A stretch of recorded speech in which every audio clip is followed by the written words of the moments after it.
hapong ito, yun ang ating pag-aaralan. What the Bible says about Jesus. Hallelujah. Ito yung napakagandang maunawaan natin muli, ma-refresh tayo. Sino ba the Bible says about Jesus? Dito 2 Peter 1:20. Ano ba yung sinasabi? Ano ba ang Bible? 2 Peter. Basahin natin sa NIV kung ano ang Biblia. Sabi doon. Basahin natin sabay-sabay. Above all, you must understand that no prophecy of Scripture came about by the prophet's own interpretation of things. So, ibig sabihin, ang Bible is talagang mapapanaligan natin. Ang Bible is the author, is the Holy Spirit.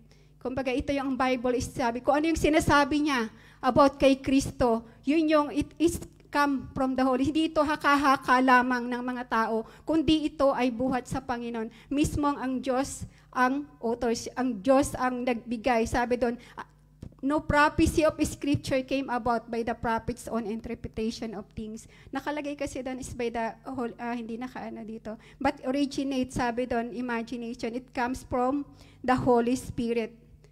Wala pala doon, hindi nakalagay. Sabi dito, napakaganda. You must understand this interpretation of scriptural prophecy, the Holy Spirit. Hallelujah. Sa ibang translation. So, ibig sabihin, ang Bible is the author, is the Holy. It's from God. Ang Diyos mismo ang nagbigay sa mga apostol, yung mga nagsulat nito, na ito ay inspiration na ating ng Santong Espiritu. Gaya ng nasa 2 Timothy 3:16. All Scripture is God's breath.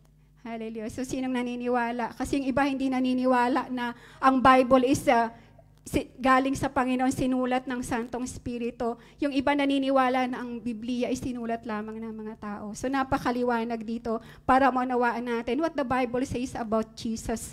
Hallelujah. So, ito yung dapat nating maunawaan na ang Bible is talagang mapapanaligan natin. Ang Bible is from God. It's the Holy Spirit ang nag-author nito. Sabi dito, Jesus. Sino ba? Jesus means Savior.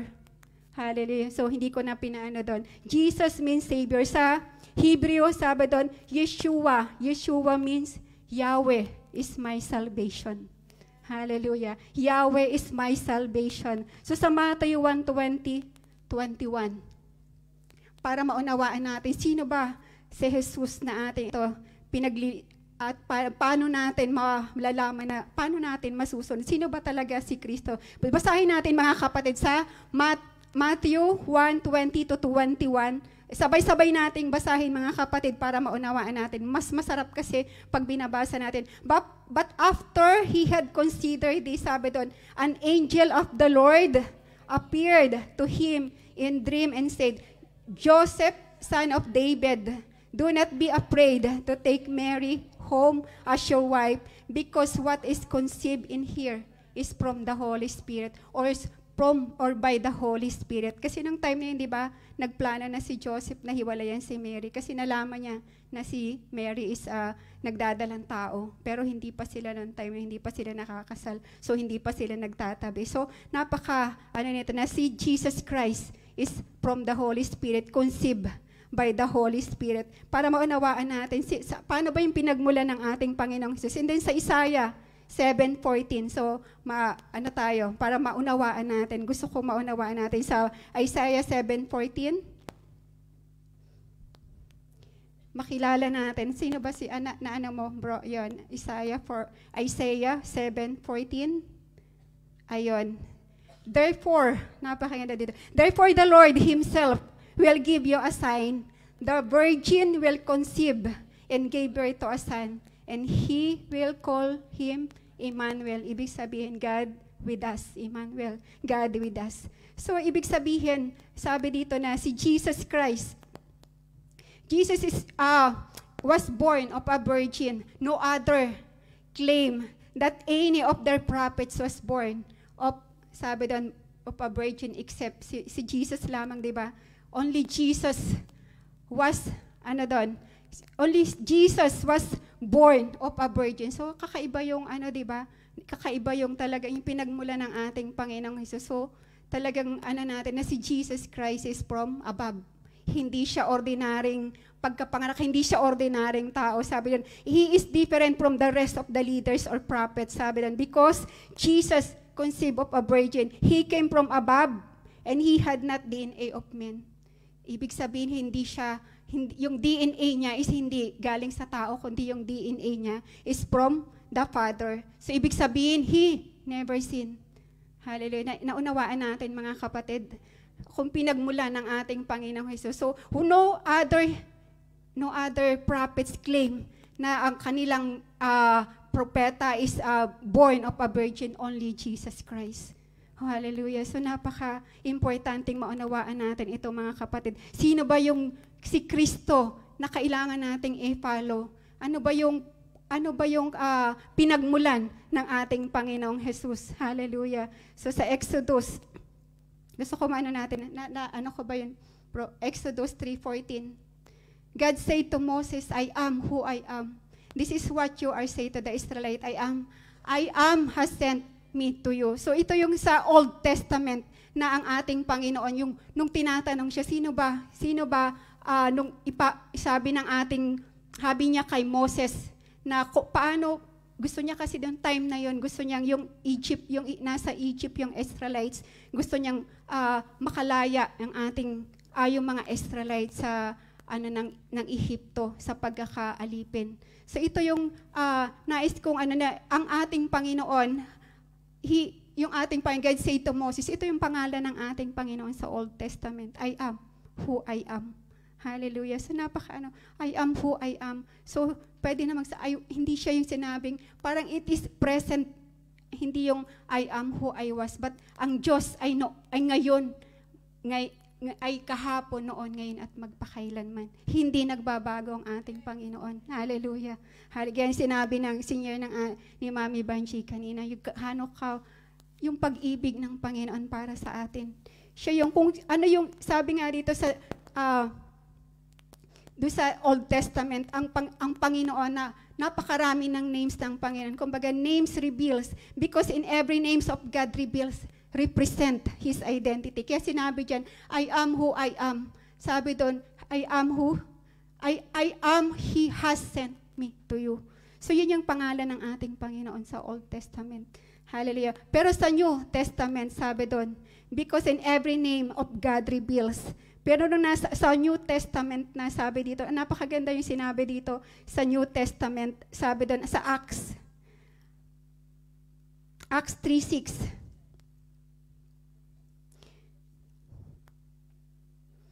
Sa Acts 3:6, sabi doon, then Peter said, silver or gold I do not have, but what I have, I give you in the name of Jesus Christ of Nazareth. No. So, ibig sabihin, nung sa Old Testament, yung pangalan ng Panginoon is, I am who I am. Pero nung sa New Testament, na all the names of God, now in New Testament, in one, in Jesus' name. Hallelujah. Naging, yung pangalan ng Panginoon, na sa 365, isinerge ko nga siya is 1,000, yung ng names ng ating Panginoon. Sino ba ang Panginoon? He is my healer. Niyo yun, nabasa niyo yan? Yun yung pangalan ng ating Panginoon. He is my healer. He is my provider. He is my peace. Hallelujah. So yun yung names ng ating Panginoon. Napakarami kung ang mga prophet na ano ba yung, nung mga sumusunod, kagaya nga nung nasa, lahat tayo, di ba, galing tayo sa, Catholic, tayo.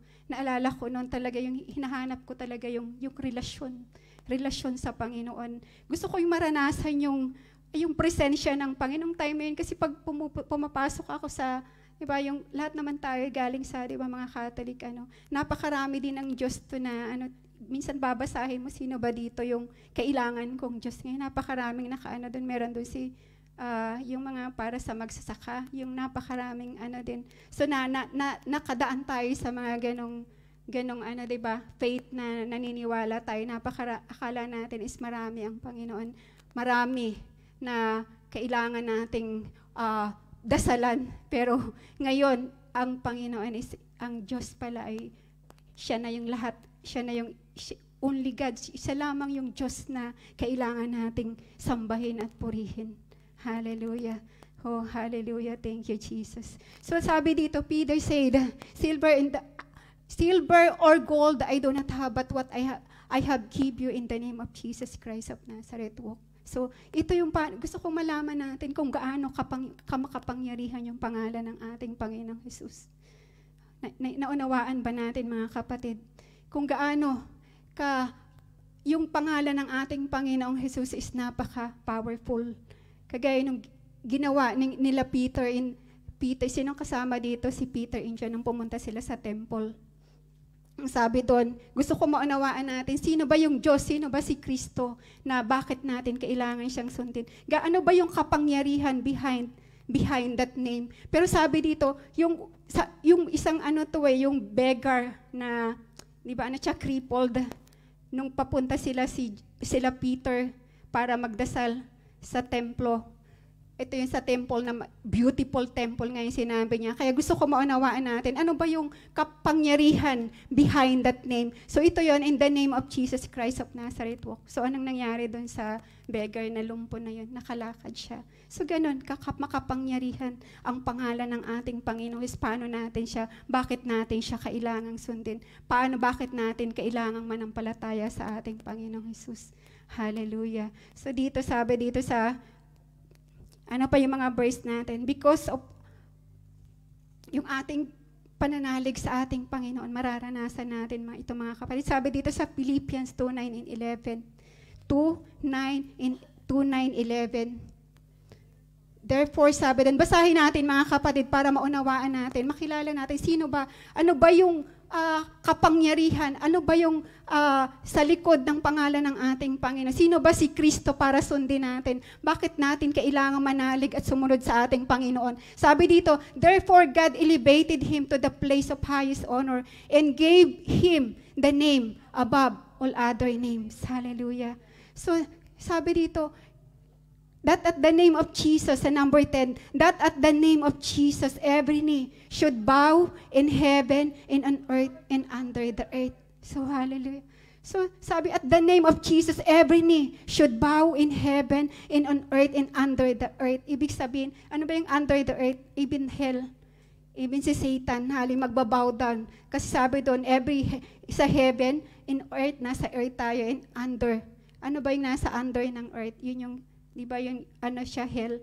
Pati si Satan, pati yung mga demons is magbabow down sa ating Panginoon. So walang exemption. Lahat ay magbabow down. Ganito makapangyarihan yung pangalan ng ating Panginoong Jesus. That every knee shall bow on earth, in heaven, and under the earth. And every tongue declare that Jesus Christ is Lord to the glory of the Father. Oh, hallelujah. Oh, napakasarap na makilala natin, di ba mga kapatid? Sino ba si Jesus na bakit natin kailangang mag-follow sa ating Panginoong Jesus? Siya ay Diyos, siya ay anak ng Diyos. Hallelujah. Bakit natin kailangang sundin? Bakit kailangan natin sumunod? So napakaganda ng topic natin itong month of March na kailangan nating maunawaan. Bakit kailangan nating mag-follow? Sino ba ang dapat nating i-follow? Hallelujah. Only Jesus Christ. Sa Matthew 28:18. So marami tayong verse na babasahin para mas maunawaan natin, makilala natin. Matthew 28:18. Sino ba si Jesus na kailangan nating paano natin makilala ang paano tayo mananalig sa Kanya? Sabi doon, then Jesus came to them and said, all authority in heaven and on earth has given unto me. So, ang authority in heaven and on earth is binigay na sa ating Panginoong Jesus. Hallelujah. Napakasarap, di ba, mga kapatid? No, kung yung sinusunod pala natin, yung dapat nating i-follow, yung nais nating i-follow, siya pala yung all authority pala. Yung authority in heaven and on earth has binigay na sa ating Panginoong Jesus. Kaya ito yung sinasabi ko na, sabi dito yung ang ating Panginoon, yung sa Exodus na binasa natin, ang pangalan ng Panginoong Jesus, I am. I am. So, ibig sabihin, nung nasa New Testament na, ito yung lahat ng bagay, yung ating Ama, ay binigay, yung kapangyarihan, kapamahalaan, ay ibinigay na, all authority, ay ibinigay na sa ating Panginoong Jesus. So, itong Panginoong Jesus na ating sinusundan. Ganun siya, makapangyarihan. Yung authority ay ibinigay na lahat ng ating Ama sa ating Panginoong Jesus. So, napakasarap, di ba mga kapatid, na maunawaan natin. Hallelujah. Makilala natin ang ating Panginoong Jesus. Gaano ba, tanungin mo nga ang katabi mo, gaano mo ba kakilala ang ating Panginoong Jesus? Sabi doon yung, di ba yung mga disciple, di ba nung ginamit lang niya, in the name of Jesus, nakalakad yung lumpo. Ikaw ba, ano ba yung naranasan mo na nagamit? Gaano mo makakilala? Gaano mo ba minamahal ang pangalan ng ating Panginoon? Sino dito ang pag may nakakita siya ng, yung parang yung may mga lumpo, naranasan niyo na ba na, alam ko, dala-dala ko ang pangalan, binigyan ako ng power and authority ng Panginoon. So ito yung dapat nating maunawaan, mga kapatid, binigay na sa ating Panginoong Jesus yung authority. So tayo bilang mga anak ng Diyos, tayo may mga authority rin tayo na magpagaling. Hallelujah. Alam yung kamay mo is there is power sa yung mga kamay.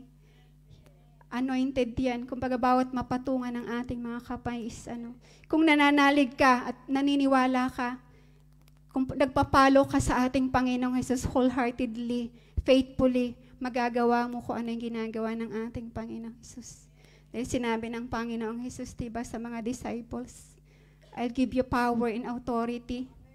Binigay na sa atin bilang tagasunod ni Kristo. Sino dito ang tagasunod ng ating Panginoong Jesus? Lahat ba tayo is tagasunod, followers? Hindi lamang true followers ng ating Panginoon, kundi sumusunod tayo, buong puso nating sinusunod, faithfully natin na sumusunod tayo sa ating Panginoon. So, ito yung napaka-importante, mga kapatid, na kung paano natin susundin ang ating Panginoon. Yung Panginoon, yung ating Diyos na may-ari, binigay na sa Kanya, siya yung binigay, pinagkatiwalaan ng ating Panginoon. Lahat ng kapangyarihan ay pinagkaloob sa ating Panginoon. Ating Panginoon, sabi dito, the example of Jesus Christ, why we follow Jesus. Ano yung example na binigay ng ating Panginoong Jesus? Paano? Ano yung mga dapat nating gawin? Ano yung mga dapat na attitude natin sa paano natin susundin ang ating Panginoon? Sa Philippians 2:5 and 8. The example of Jesus Christ. Sabi doon sa Philippians 2, you must have the same attitude that Jesus had. Sabi dito sa 5 and 8. Yan, 5 to 8. Sabi doon sa 5, you must have the same attitude that Christ Jesus had. Sabi doon, makipagbasa kayo mga kapatid, though He was God, He did not think of equality with God as something to cling to. Sa number 7, instead, He gave up His divine privileges. He took the humble position of a slave and was born as human being. When He appeared in human form, sabi doon, He humbled Himself in obedience to God and died as a criminal's death on the cross. Hallelujah. Sabi doon, maganda rin dito sa New Living Translation nga pala. Sabi doon, He did not think of equality of God. Instead, He gave up His divine privileges. He took the humble position of a slave and was born as human being. So what a love. Grabe yung ginawa ng Panginoon. So hinubad niya yung kanyang pagka-Diyos at namuhay na kagaya natin. So ito yung humbleness, ito yung kailangan nais ng Diyos na maging isaisip natin. Na kung paano naging nagpaka-humble ang ating Panginoon, hinubad niya yung kanyang pagka-Diyos at namuhay na kagaya natin, natural man, kagaya natin. Imagine, Panginoon siya, hinubad niya yun para lamang abutin tayo. So, ganun ang pag-ibig ng ating Panginoong Jesus. Even though He is God, pero hindi niya, hinubad niya yung pagka-Diyos niya. Hindi niya ginamit yung kanyang pagiging Diyos, kundi para maabot niya tayo. So, ito yung nais ng Lord na gawin natin. Sino dito yung gustong maging kagaya ng ating Panginoong Jesus, yung humble. Minsan nga lang medyo mahirap kagaya ng pag tayo ay alam natin na tayo tama. Ang hirap na, di ba, magpaka-humble tayo. Minsan ito yung kulang sa atin. Sino dito yung kagaya na ng ating Panginoon Jesus ang kanyang puso? Talagang yung humble. Ito yung napakasabi nga sa Bible, yung nagpapakataas ay binababa ng Panginoon. But He humbled Himself, shall be exalted. Ito yung nais ng Lord. Ito yung ginawa ng ating Panginoong Jesus, mga kapatid. bilang mga anak ng Diyos, tagasunod ng ating Panginoong Hesus. Ito yung nais din ng Lord, ng ating Panginoon na makita sa atin. Yung humble heart, yung humbleness, yung patuloy tayong yung ating puso, talagang ninanais natin. Kasi yung pagsunod sa Panginoon, nandun na rin yung pagiging humbleness natin. Nandun na yung puso na kapag sumunod ka sa isang kagaya ng ating Panginoon, talaga yung puso natin is nandun na yung pagpapasakop, maging sa iglesia ng Panginoon. It takes humility and humbleness. Yun ang nais ng Lord. Hindi siya naghahanap ng, yung matalino, yung sobrang galing. Mostly ang nagagamit sa church is yung may puso na talagang handang sumunod.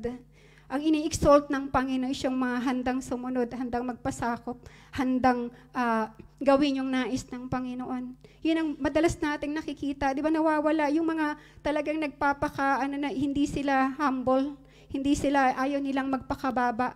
Dahil alam nila na sila'y magaling. Alam nila na sabi, mas magaling ako dyan, alam ko na yan. Sila yung hindi mostly nagagawin, hindi sila nagtatagal sa ministry. Pero ikaw, alam ko, mga kapatid na tayo, kaya nandito tayo hanggang ngayon. Sino dito yung 10 taon na sa ministry? 10 taon nang naglilingkod sa Panginoon. Pero doon pa rin siya na patuloy na naglilingkod, patuloy na ina-anoint ng Panginoon, patuloy na minumultiply ng Panginoon ang kanyang talento. Dahil yun yung isang napaka-importante, isang sangkap na kailangan natin sa ating paglilingkod, yung humble heart, willing kang sumunod, willing kang magpakorek, willing ka tumatanggap ka ng rebuke kung ikaw ay nagkakamali. Doon ka lalong gagamitin, doon ka lalong itataas ng Panginoon. Hallelujah. Gaya ng ginawa ng ating Panginoong Hesus, He humble. Sabi, He took the humble position of a slave man, was born as a human being. Gusto kong ibalik ulit doon sa na topic natin kanina, brother, yung sa verse kanina, sa Philippians, din siya, sa Philippians 2:9-11. Philippians 2:9 and 11. Ito yung bakit na, therefore God elevated, bakit ang ating Panginoong Hesus is, bakit siya na-elevate, kumbaga, naranasan niya yung in-exalt siya ng Panginoon. Sabi doon, therefore God elevated Him to the place of highest honor and gave Him the name above all other names. Ito yung nangyari, ito yung natamo ng ating Panginoong Hesus, kung bakit siya, hallelujah, ito yung naranasan niya, yung every knee should bow in heaven and on earth and under the earth. Dahil sa pagsunod niya sa ating Panginoon. Dahil sa pagsunod niya sa ating Panginoon, Ama sa langit. So naranasan niya, in-exalt siya ng Panginoon because hindi siya, hinubad niya yung pagka-Diyos at buong puso siyang sumunod sa ating Ama. Hallelujah. Kumbaga nagpakababa siya, hindi niya inalintana na siya ay Diyos, kundi siya ay namuhay na kagaya natin. Ito yung nais kong maunawa, nais na ipaunawa ng Panginoon sa atin sa hapong ito, mga kapatid. Hindi importante na ikaw ay alam mo na lahat yung talaga, napaka-importante na malaman natin, lahat ng, kumbaga, alam natin kung ano yung nasa kasulatan, memorize natin yung scriptures. Pero ang pinaka-importante sa ating Panginoon is yung may puso tayo na mapagkumbaba. Doon natin mararanasan ang pagkilos ng Panginoon. Doon natin mararanasan yung promotion ng Panginoon. Kapag tayo may puso na patuloy na nagpapakumba at patuloy na sumusunod sa ating Panginoon. So John 10:30, sabi doon, John 10:30, hallelujah, Jesus said, sabi doon, sa John, the Father and I are one. Sinabi ng ating Panginoon Jesus, ako at ang Ama ay iisa. Iisa ng essence. Sabi doon, essence in nature. Iisa. So, ibig sabihin ng ating Panginoon Jesus, kapantay ng ating Panginoong Ama, in essence and in nature. Siya ay kagaya ng ating Ama. Siya ay Panginoon. Jesus Christ is Lord. Hallelujah. Siya ay Savior. Siya ay Lord. Hallelujah. Thank you, Jesus. Kaya naman, are you ready to follow Christ? Patuloy natin na namnamin, patuloy natin talagang pakaasamin na makasunod sa ating Panginoong Jesus dito sa John 10:18. Na marami tayong verse na para maunawaan natin at makilala natin lalo ang ating Panginoon. Sabi dito sa John, Makipagbasa kayo mga kapatid, sabi doon, John 10:18. No one takes it from me, but I lay down of myself. I have the power to lay it down, and I have power to take it again. This command I have received from my Father. So ang ating Panginoon, meron siyang power. Meron siyang power na ibigay, ilay down niya yung kanyang sarili. Meron siyang power na to take it again. Kumbaga talagang ang Diyos, ang ating Panginoon Jesus, makapangyarihan siya. Meron siyang kapangyarihan na kuhanin. Kumbaga, ilay down niya yung kanyang sarili and have power to take it again. It's the love of Jesus. Ito yung pag-ibig. Ito yung senior ni Mami Banji kanina.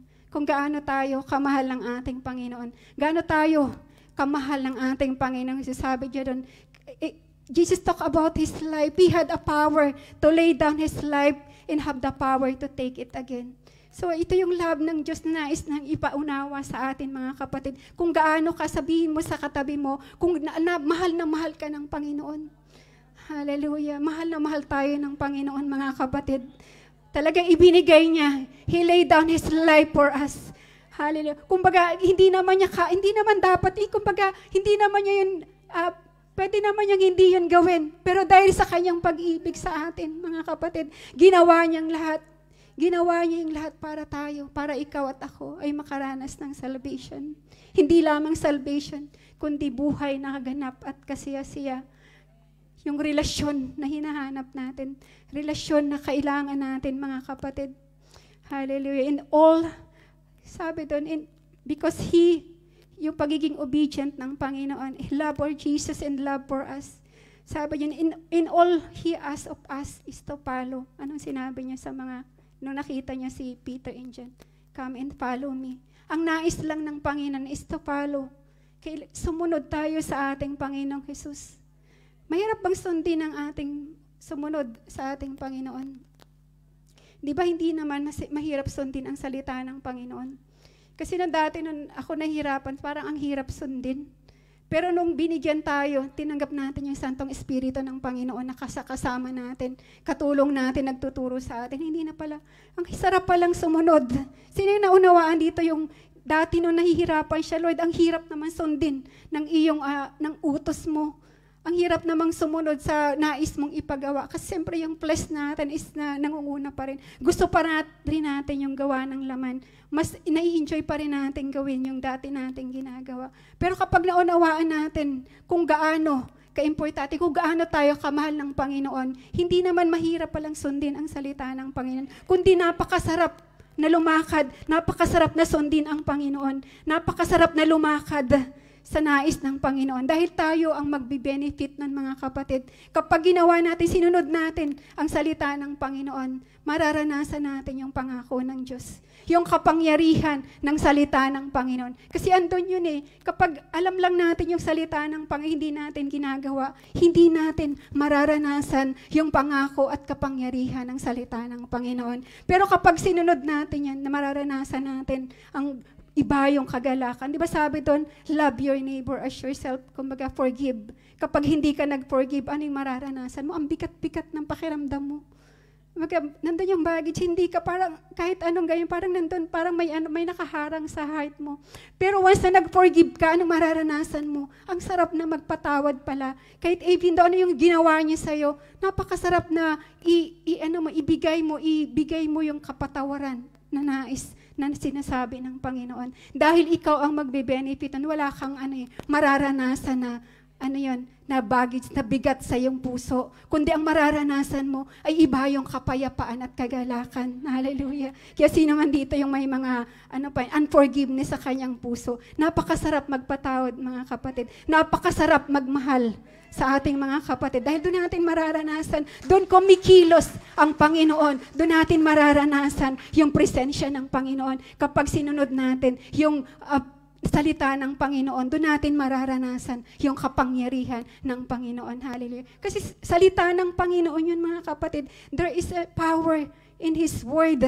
ang salita ng Diyos ay buhay at makapangyarihan. Alive and active. Kaya kapag inano natin sa ating mga sitwasyon, diniklara natin, ano man ang sitwasyon natin, may kailangan mo man ng trabaho, kailangan mo ng kagalikan. Once you declare and sinunod mo yung salita ng Panginoon, doon mo mararanasan yung kapangyarihan at ang salita ng Diyos ay buhay. Hallelujah. At kapag sumunod ka sa ating Panginoong Hesus, doon mo mararanasan din kung gaano kasarap sumunod sa Panginoon. Mararanasan mo yung patuloy, kagaya ng sinir ni Mami Banji, yung relationship. Ito yung matagal ko nang hinahanap nung naalala ko, biglang i-remind ng Panginoon, nung parang na ako, 19 years old. Yung lagi akong, sa church lagi, gusto ko maranasan talaga. Lord, gusto ko maranasan.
Nasaan yung antok? Parang ayaw ko nang lumabas doon sa church.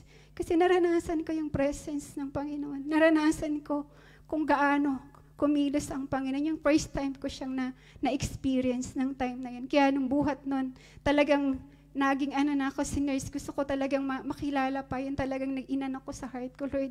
Gusto ko pang maranasan pa kita ng mas malalim. Gusto kong maranasan pa kita, makilala kita. Gusto kong sumunod sa iyo, Panginoon. Dahil walang ibang may ibigay sa mundong ito, hindi natin mararanasan yung saya, hindi natin mararanasan yung kapayapaan. Sabi nga doon, yung peace na binibigay ng Panginoon, hindi natin mararanasan sa mundong ito. The world can't give the peace na mararanasan natin. Yung peace na kaloob ng ating Panginoon. Yung joy na mararanasan natin sa presensya ng Panginoon. Kaya mga kapatid, ito yung nais ng Lord sa atin. Patuloy tayong sumunod, sundin natin yung nais ng Panginoon. Sumunod tayo sa ating papalo Christ. Ano yung ginawa ng ating Panginoong Hesus nung nandito sa mundo? Yun yung example niya na ginawa. Kung paano siya nagpakababa, paano siya sumunod sa ating Ama. Ganon din ang gawin natin. Patuloy tayong sumunod. Magpakababa tayo at tuloy nating sundin yung nais ng Panginoon. Ito lang naman yung request ng Panginoon. He doesn't ask you to, sabi niya, yung kagaya ng ibang relihiyon na kailangan natin gawin. Ang dami pang mga seremonyas na kailangan natin gawin para tayo maligtas. Ang nais lamang ng ating Panginoon is accept Him as your Lord and Savior and believe. Hallelujah. Sabi doon, manalig tayo na siya ay namatay at muling nabuhay. After 3 days, siya'y muling nabuhay para tayo magkaroon ng buhay. Hallelujah. Sundin natin, i-confess natin yung Lordship ng ating Panginoon Jesus. At magpalo tayo, sundin natin ang nais ng Panginoon. Mararanasan natin yung kakaibang pagkilos, yung talagang kagalakan ng pagiging anak ng Diyos. Hallelujah. Hallelujah. Kaya na sinabi, the Bible says that the commandment of the Lord is not difficult. Kumbaga nagiging difficult lang yan because we allow the world to interfere with our life. Parang hindi natin talaga fully pinapakinggan yung nais ng Panginoon. Parang yung kabilang tainga natin is nasa mundo, yung kabilang nating tainga is nasa Panginoon. Kumbaga, hindi natin fully sinusunod yung, kumbaga, nakikinig tayo sa kung anong sinasabi ng mundo, nakikinig tayo sa sinasabi ng Panginoon. Hindi natin siya pina-follow wholeheartedly. Hindi natin sinusunod na buong buo yung nais ng Panginoon. Hap-hap yung sinusunod natin. Hallelujah. Kailangan natin sumunod. Hindi yung kalahati lang, hindi yung 1/4 na pagsunod, kundi ang nais ng Panginoon is you follow, kagaya ng title natin, follow Christ wholeheartedly. Kailangan buong puso nating tanggapin, buong puso nating sundin ang nais ng Panginoon. Hallelujah. Oh, thank you, God. Napakasarap na sumunod sa Panginoon. Sabi dito sa 51:10, kumbaga the cost is high, but it's worth the cost. Kung yung pagsunod natin sa Panginoon, kumbaga is high, kagaya ng senior niya ating ni Pastora. The cost is high, but it's worth the cost kung paano natin pag sinunod natin ang Panginoon. When you begin to understand the love of God, when God open up the scripture for you, when you see with new eyes, kailangan natin ng bagong mata, yung mata na talagang na-cleanse. When you see with new eyes, when you see what God show you with a new heart, kagaya ng sinabi dito sa Psalm 51:10. Kapag naunawaan natin, pinakita at pinaranas ng Panginoon sa atin, nakita ng ating mga mata at ng ating puso, yung nais ng Panginoon. Kagaya dito sa Psalm 51:10, napaka-powerful. Hallelujah, what a prayer of David. Sabi doon, create in me. Basahin natin mga kapatid.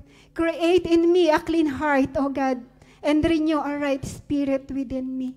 Hallelujah. Create in me a clean heart. Sabi na ni King David na nais niyang sabihin na, Lord, I don't want this kind of heart, Panginoon. Gusto ko yung bagong puso. Gusto ko yung puso na handang sumunod sa iyo. Kaya sinabi niya doon sa kanyang prayer, create in me a clean heart and renew a right spirit within me. Yung I want a pure heart. I don't want what I see, yung nakikita niya. Gusto kong makita. Gusto kong yung mata ko is yung nakikita, yung kagaya mo, Panginoon. A pure heart, yung mata na talagang nakikita yung pag-ibig. Tinitingnan mo yung kapatid mo, hindi sa kanyang kamalian, hindi sa kanyang kakulangan, or sa kanyang kahinaan. Kundi tinitingnan mo ang iyong kapatid nang may pag-ibig, punong-puno ng pag-ibig. Kaya nating mahalin anumang klase ng ugali ng ating kapatid na meron. Kapag ang puso natin, kagaya ng sinabi ni King David, yung panalangin, ito yung nais ng Diyos na ating panalangin at ipanalangin natin mga kapatid. Create in me a clean heart, O God, and renew a right spirit within me. Nais ng Diyos na magkaroon tayo ng pure heart, new brain, new mind. Kagaya ng sinabi dito sa 2 Corinthians 5:17. Hindi ko yata nasabi din. Therefore, if anyone is in Christ, nandyan pala. Therefore, if anyone is in Christ, he is a new creation. All things have passed away. Behold, all things have become new. So, ibig sabihin, kung ikaw ay na kay Kristo, na nakipag-isa ka na kay Kristo, ikaw ay isa ng bagong nilalang. Wala na yung dati mong pagkatao. Sabi doon, behold. Ibig niya sabihin ng Panginoon, behold, see, all things have become new. Lahat ay bagay ay bago na sa'yo. Kaya ito yung dapat nating panalangin. Ito yung dapat nating gawin. Kapag makipag-isa tayo, sundin natin yung nais ng Panginoon. All things are passed away. Ang ganda dito sa TPT translation. If anyone is enfolded into Christ, he has become an entirely new person. Sabi doon, behold, everything is fresh in you. Hallelujah. So, sino ang nakipag-isa na dito kay Kristo? Kapag ikaw, kapatid, ay nakipag-isa na kay Kristo, ito na yung mangyayari sa'yo. Ikaw na ito ngayon, sabi na, if anyone, he is a new creation. Hindi sinabi doon na you will become a new creation. But pag ikaw ay nakipag-isa, sumunod sa ating Panginoon, sabi doon, he is a new creation. All things have passed away. See, sabi doon, all things have become new. Ikaw ay bago ng lilalang. Wala na yung dati mong pagkatao. Kaya nung dati, minsan inaano natin yung ating sarili, Lord, ako yung makasalanan. Lord, hindi ako karapat-dapat na magamit mo. Hindi ako karapat-dapat sa presensya mo. Pero kapatid, kaya nang sinabi dito, sabi nun, therefore, if anyone is in Christ, he is a new creation. Bagong nilalang ka. Yung luma mong pagkatao nang tinanggap mo si Kristo bilang Diyos at tagapagligtas mo, lahat ng yun ay naging bago na. Ikaw ay bagong nilalang na, mga kapatid. Wala na yung dati mong pagkatao. Kaya kailangan hindi na natin i-condemn yung ating mga sarili na dati noon, nung wala ka pa sa Panginoon, nung hindi mo pa tinanggap si Kristo, na inaano natin sa ating sarili na maruming-marumi ako, Panginoon. Hindi ako karapat-dapat na magamit mo. Hindi ako karapat-dapat sa presensya mo. Hindi ako karapat-dapat na tumanggap ng pagpapala buhat sa'yo. Pero kapatid, ito yung sinasabi ng Panginoon sa'yo sa oras na ito. Ikaw ay bago ng nilalang. Wala na yung dati mong pagkatao. Ikaw ay bago na. Bago ka na sa paningin ng Panginoon. Dahil yung ginawa ng ating Panginoon Jesus, He died on the cross. Lahat ng kasalanan, lahat ng karumihan, lahat ng ating mga old na mga kasalanan natin ay kasama ng nahugasan sa krus ng Kalbaryo. Kaya ito rin yung yung sa baptism. Nung nabaptize tayo, pag-ahon natin is mga na tayo. Lahat ng mga impurities, lahat ng ating mga karumihan ay kasama, nahugasan ng mga bagong nilalang. Sabihin mo sa sarili mo, ako'y bagong nilalang na. Wala na yung dati kong pagkatao. Kaya lahat tayo, mga kapatid, tinanggap na natin ang ating Panginoon. Lahat tayo ay may karapatan na maging tumawag, sabi, Abba, Father. May karapatan na tayo na tawagin ang ating Ama ko at Panginoon.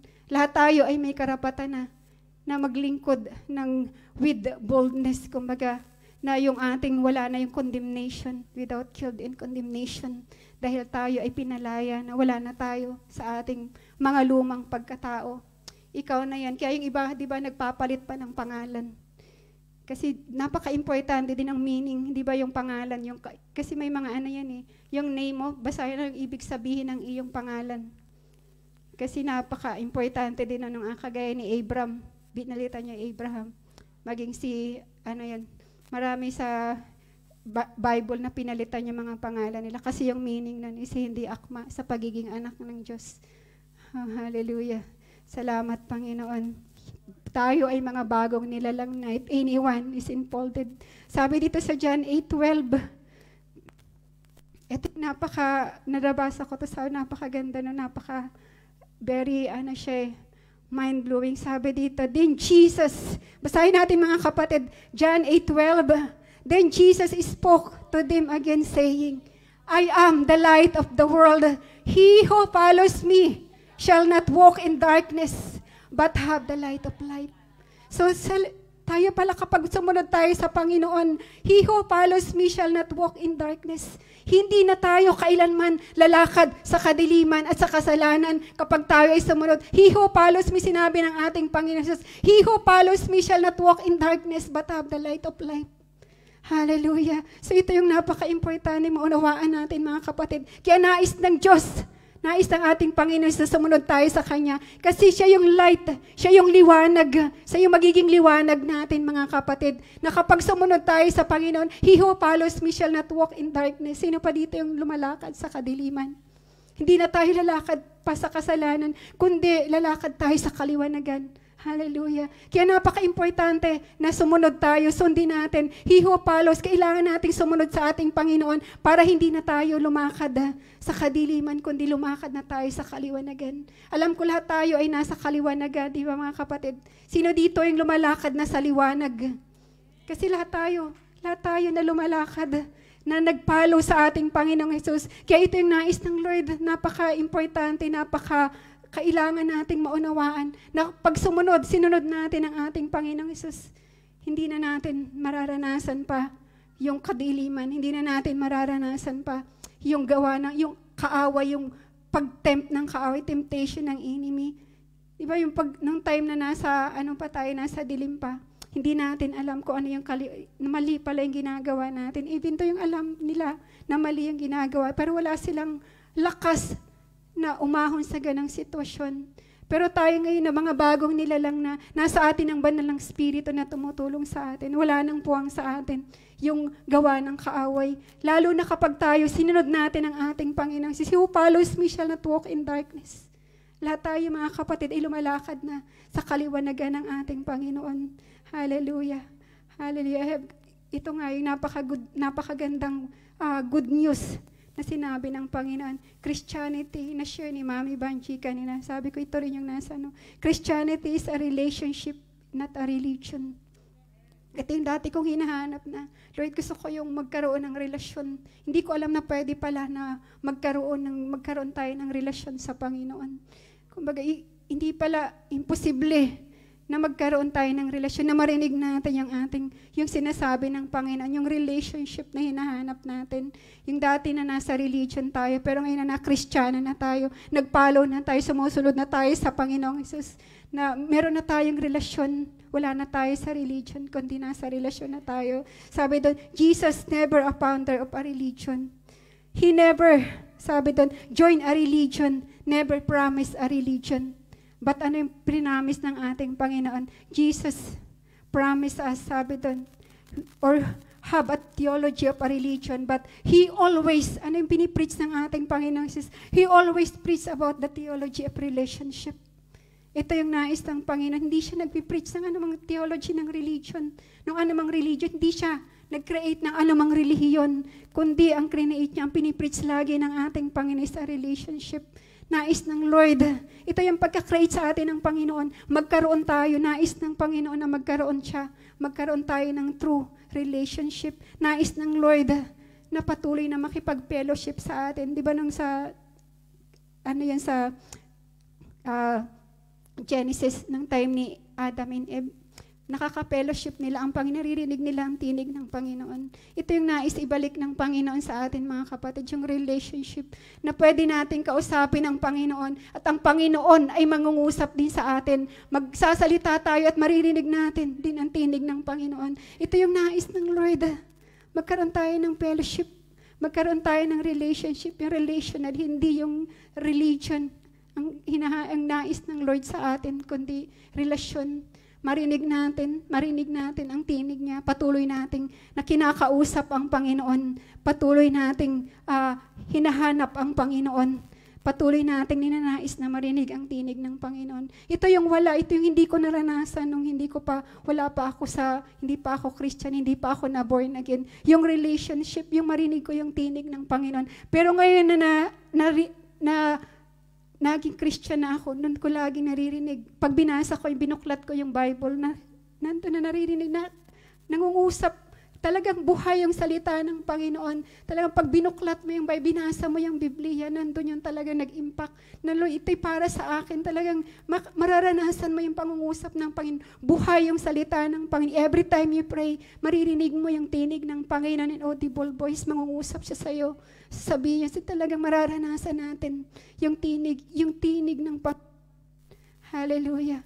Kaya napakasarap na magkaroon tayo ng relasyon, hindi religion.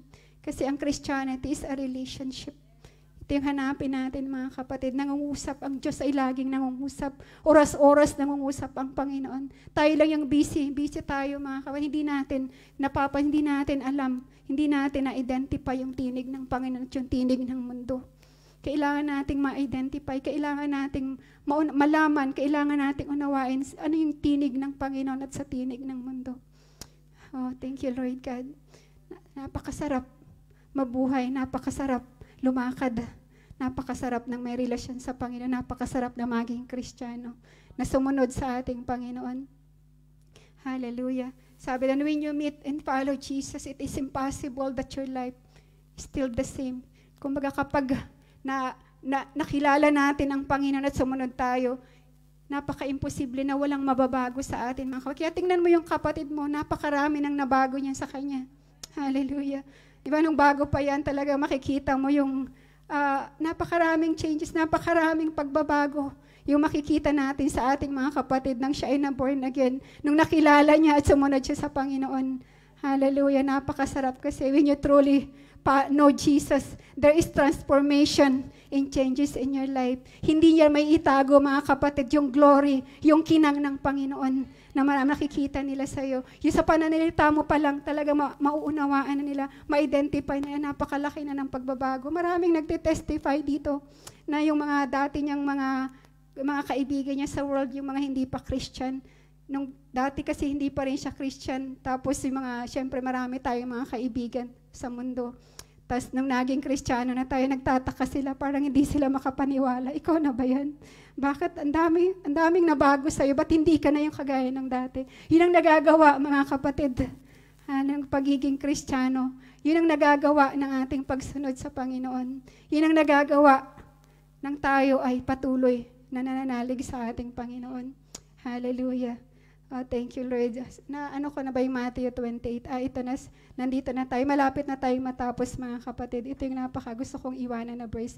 Gusto ko rin ito yung John 15:5. Gusto kong basahin din natin. John 15:5. Sabi doon, I am the vine. You are the branches. He who abides in me and I in him bears much fruit, for without me, you can do nothing. Hallelujah. So sabi doon, siya yung puno at tayo yung mga sanga. Sabi doon, he who abides in me and I in him bears much fruit. So sino dito yung punong-puno na ng bunga? Tingnan mo nga yung kapatid mo, hitik na yun sa bunga. Bunga ng pag-ibig. Bunga ng punong-puno ng pag-ibig ang kanyang puso. Punong-puno ng kagalakan. Ano pa yun? Pag-asa. Kahinahunan. Hallelujah. Punong-puno yan ng patience. Punong-puno na, maging talagang naipahayag niya na ng buong with boldness yung na-receive niya. Sino yung na-receive niya? Si Jesus Christ. Na-i-share niya na sa mga tao, sa mga nakikilala niya, namimit niya sa mga mentor, saan man yan. Na-i-share niya nila kung gaano kabuti ang Panginoon, gaano siya kadakila, kung paano siya binago ng Panginoon, kung ano yung naranasan niya nung nakilala niya ang Panginoon. Yun ang, yun ang pagiging natin, fruitfulness. Nagbubunga tayo ng maraming bunga dahil tayo ay patuloy na naka-abide, sumusunod. Hallelujah, nagpa-follow sa ating Panginoong Jesus. Kaya sabi doon, kung hindi tayo magpatuloy na sumunod or mag-connect, umalis tayo sa Panginoon, without me, sabi doon, you can do nothing. Wala tayong magagawa kung hindi tayo patuloy na sumusunod, hindi tayo patuloy na mag-uobey, hindi tayo nakakonect sa ating Panginoong Jesus. Hallelujah. Kaya sa hapong ito, alam ko, lahat tayo ay nais na natin, buong lugod at buong galak natin, na susundin ang Panginoon. Dito sa Matthew, dito tayo magtatapos, mga kapatid, sa Matthew 19:29.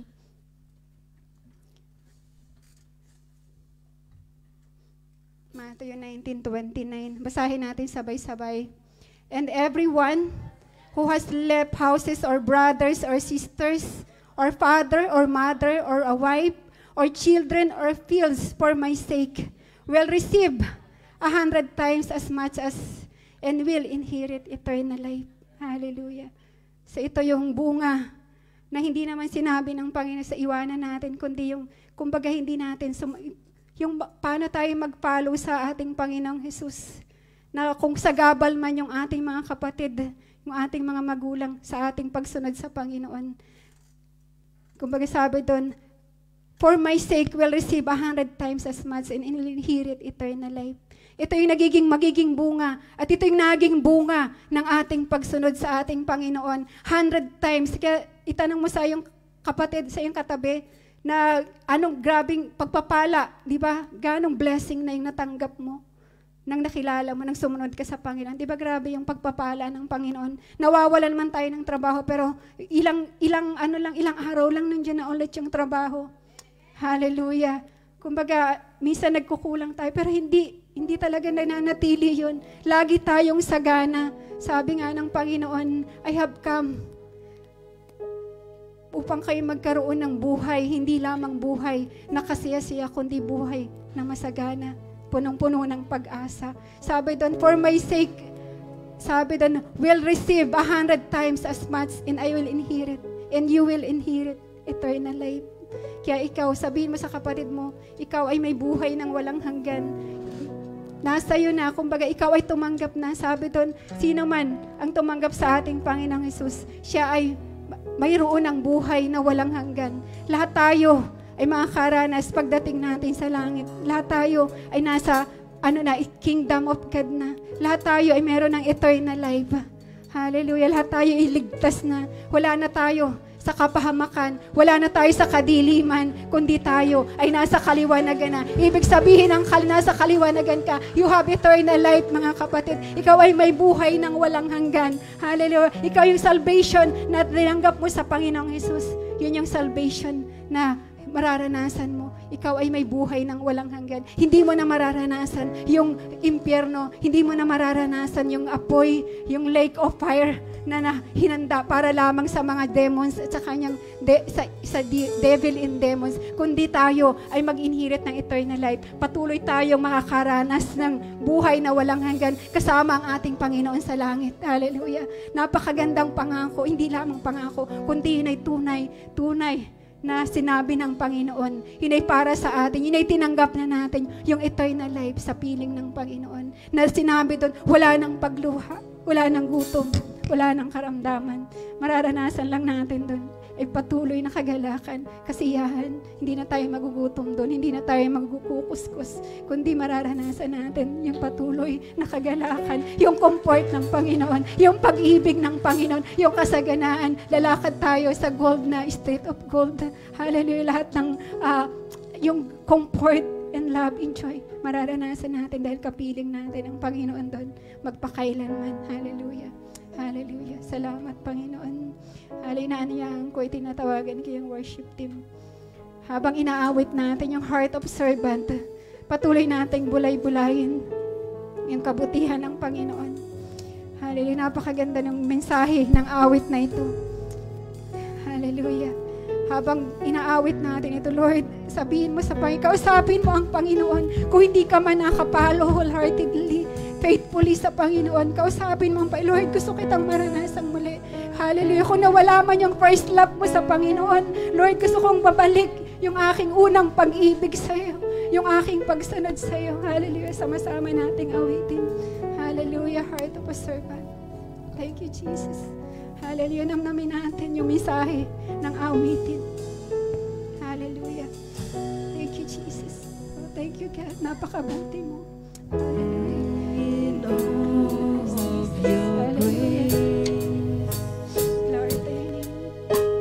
Setting my feet in your way,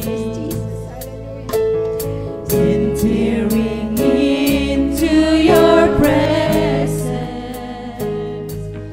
to behold you face to face.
pagbubutihin mo. Hallelujah. Hallelujah. Our Father in heaven, thank you so much. Thank you, Lord. Salita mo, Panginoon, na patuloy na nagbigay sa amin, Lord God, ng kapahayagan. Patuloy, Lord, na naranasan namin, na nawaan namin kung bakit kailangan naming sumunod, Panginoon. Yung example na binigay mo, Panginoon Jesus. Hallelujah. Salamat, Panginoon, na patuloy ang bawat puso, ang bawat, Lord God, isipan namin ay na-repress, Panginoon, Lord, sa nais mo, sa kalooban mo. Salamat sa pangungusap mo. Thank you, Lord, na muli kang nag-reveal, Panginoon. Muli kang nagpakilala, Panginoon Jesus, na aming Diyos, kung sino ka sa amin, kung sino ka, Panginoon. Hallelujah. Lord, patuloy kong dalangin, Lord, sa bawat isa na nandito, Lord, na patuloy nilang masunod ang nais mo. Patuloy naming masunod yung nais mo, yung kalooban mo. Patuloy ka namin, Lord, until the end of age, Lord. Gaya ng sinabi mo, hindi mo kami iwan, ni pababayaan man. Ikaw ay kasama namin hanggang sa katapusan ng mundo. Lord, salamat, Panginoon, na Lord, kailanman hindi mo kami iiwanan, hindi mo kami pababayaan man. Kasama ka namin hanggang sa wakas, Lord. Hallelujah. Hindi kami nag-iisa, kundi Lord, ikaw ang patuloy na sasama sa amin. At ang Santong Espiritu, patuloy na maglilid, patuloy na magtuturo sa amin, patuloy na magpapaunawa sa amin ang lahat ng bagay, magre-remind sa amin sa lahat ng bagay kapag kami nawawala sa pagsunod, nawawala, Lord, sa nais mo. Salamat, Banal na Espiritu. Salamat, Panginoon, na patuloy mo kaming, Lord, tinuturuan, patuloy mo kaming minamahal. Napakasarap, Panginoon, na sumunod sa iyo. Ipaunawa mo sa amin, Lord, na ang pagsunod, Lord, ay hindi, Lord, kabigatan, kundi, Lord, hindi nagbubunga, Panginoon, Lord God, ng kagalakan, nagbubunga, Panginoon, ng buhay na walang hanggan. Salamat, Panginoon, sa hapong ito. Salamat, Lord, na muli mo kaming sinamahan. Salamat, Panginoon, sa iyong dakilang pag-ibig, sa iyong presensya. Hallelujah. Uuwi kami, Panginoon, na punong-puno, Panginoon, ng pag-ibig. Punong-puno, Panginoon, Lord, ng pagkaunawa. Punong-puno, Panginoon, Lord, ng pagsunod. Patuloy namin ipapamuhay. Patuloy namin lalakaran ang iyong nais, Panginoon. Salamat, Lord. All the glory, all honor, and praise is yours. In Jesus' name, amen. Lahat ay magsabi ng amen.